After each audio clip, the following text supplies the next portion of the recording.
Hello everybody, it's Katie from Katie Writes Stuff, and I have a cold today, which is great. I will try and edit the sniffles out just for you guys because I appreciate your company so much. I wouldn't want to put you off.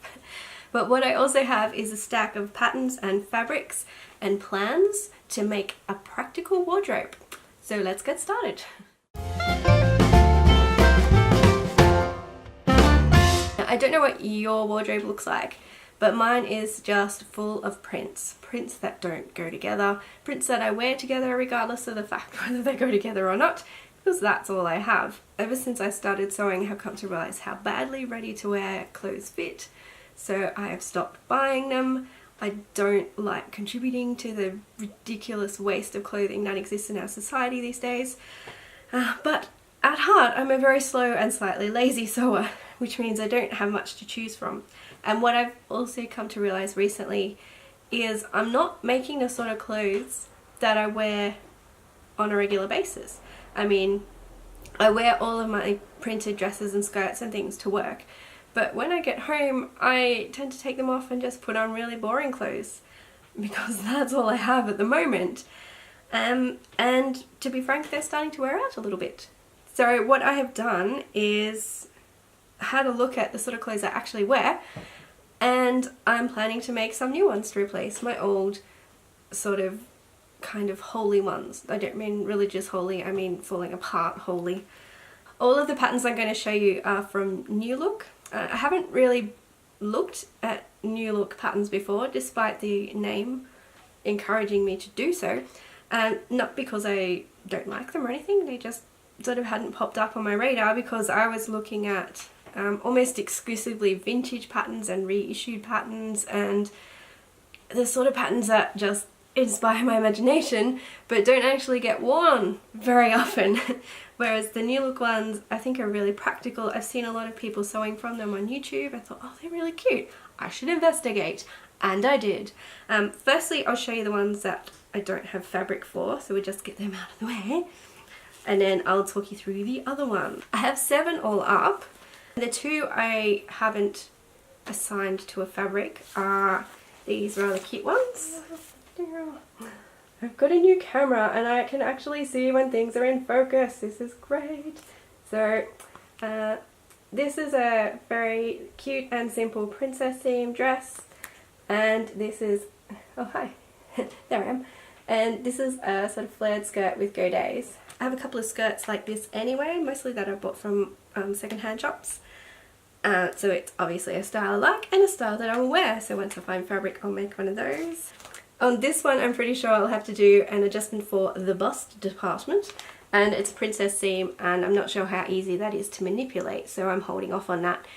If you have any advice or can link me to anything that would help me with doing a bust adjustment on princess seam, please leave me a comment below, it would be fantastic of you. And now let's get to the ones where I have fabrics that I can show you too. First of all is this. I'm interested in making these. I have a pair of, I think they're yoga pants. I don't do yoga, but I have yoga pants because they are insanely comfortable. And the pair I have, I don't even know how old they are, but they are starting to fall apart, and I was thinking, what am I going to do? My life is going to be over. What am I going to throw on when I get home from work? You know, so first world problems, obviously. And then I saw this. Oh, that's exactly the pattern of the pants. So I bought some fabric for it, which is almost right down the bottom of my pile, helpfully. And it's a, it's a rayon jersey, so it's really soft and fluffy, and it still smells a little bit even though I've washed it. Now I could have gone for plain grey to replace the plain grey yoga pants that I have, but no, I had to go for these little stars. Now to be fair, I could have gone for the one that had gold stars, but I thought this was quite restrained. I do think it might look a little like pyjama pants, but given I only wear them at home when I want to be comfortable, who cares? And next, this is so cute. This is a cute, really simple dress with some dots and this sort of waistband detail here. Now I didn't have a fabric in mind for this initially, and then I thought of the pattern that's right down the bottom of the stack. I really should have put these in order first. Which is this. Fantastic fiction. There may be fur on it. There's certainly fur on the other side of it. I think my cats have been sleeping on it.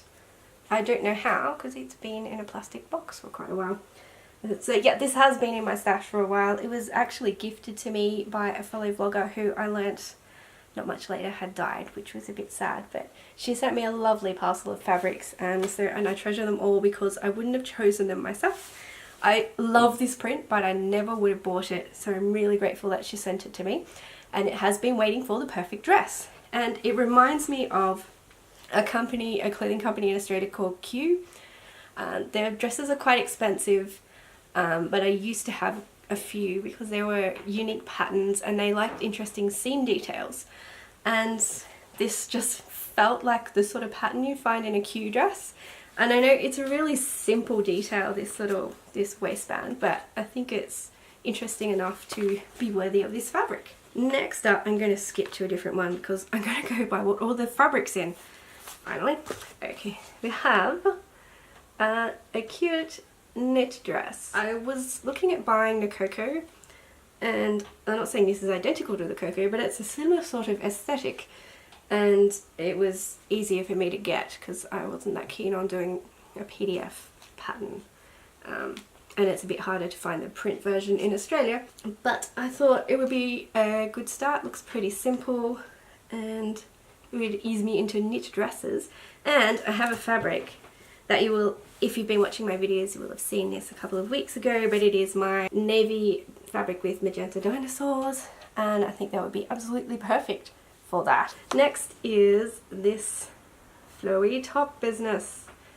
I actually have a top that's similar to this one here, but I am probably looking to make that one or possibly that one. I think a combo of the two. That one but with the flutter sleeves, because I don't like that business down the bottom. And this is also a fabric I've had in my stash for a little while, and it's Cloud9 certified organic cotton. And it's just little houses and doors and roofs and silvery bits and pretty pops of colour. And it's quite transparent, or actually you can't see my hands, so maybe that's not too bad. But I think that would be a perfect sort of flowy material for it. And I would definitely wear that as something sort of casual, or even for work, perhaps. With all of my skirts are prints, so I'd be mixing prints no matter what. And finally, I have been looking for a simple, reliable dress pattern that I can just churn out and alter and add to as I need. And I haven't quite found it. I've liked the two patterns I've tried, but there have been details about them that I didn't like, so I'm giving this one a go. It's a really simple little pattern with two sets of darts, and look, what can you say, it's just a really sweet little dress pattern. And the fabric I've chosen for that is this, Foxes. And two of my friends have identical dresses. We actually went away recently. They both brought the same dress, so they had to work out who was going to wear it on which day. And it was a fox print dress, and I thought, I need a fox print dress. I've got to get in on this fox print action. So I found this a really cute fox print fabric at Spotlight. And there were actually quite a lot of fox fabrics when I went to find this. So I'm wondering if foxes are the new owls. I used to go to fabric shops and find owls on everything. Now I think it might be foxes or possibly woodland animals in general, I'm not sure. I'm hoping that will be the start of a practical wardrobe full of clothes that I will wear a lot and in all situations. So I enjoy wearing my handmade clothes to work, and I would love to have an opportunity to wear my handmade clothes at home a lot as well. I'm hoping I can work some of these patterns in amongst my March sewing, which, as you know from my last video, is pretty much 2 items, so hopefully I can squeeze something in there. And I will keep you updated on how it goes, because I'm really looking forward to wearing the dinosaurs and the foxes and the little hair. Look, all of it. I'm really looking forward to wearing all of it, which is surely a good sign. So all I need to do now is find a way to earn lots of money without going to work so I can stay at home and sew all day. Easy, right? Any suggestions, let me know below. If you're also getting into practical sewing or sort of working out what areas in your wardrobe are lacking in the handmade department, let me know if you have any tips. Please share them. Otherwise, just say hi and I'll say hi back, and we can just do sewing-y things in a virtual way together. If any of that sounded weird, I blame the cold. Anyway, I hope you're having a lot of fun knitting and sewing and not coming down with colds like me, and I'll see you all again next week. Goodbye.